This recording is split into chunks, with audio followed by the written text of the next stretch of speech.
Good afternoon.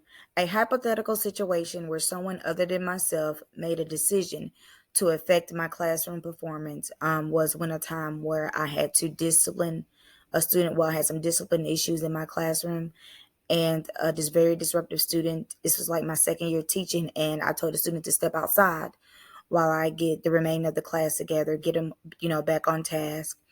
And as I stepped out the door, I was met at the door by administration. And he told me to let the student back in class. And I was like, well, he's disruptive of class. I'm about to call his parent. No, I need you to let this student back in class. No students are allowed in the hallway at this moment. And I'm like, what? He was like, we have visitors in the school. So I was like, okay. So I, allowed the student to come back in. I told the student, you're not allowed to sit with the general population of the kids. You're going to sit over here in the corner in your desk. I'm going to give you your assignment. To my knowledge, I did not know that the principal was still standing at the door.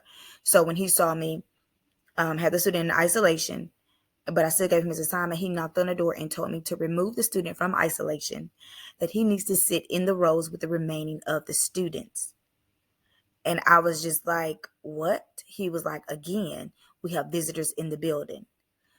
So, as the student got up out the desk, because he heard the entire conversation, he was smiling. I mean, this student had major behavior issues. And I was ticked off. It angered me so much.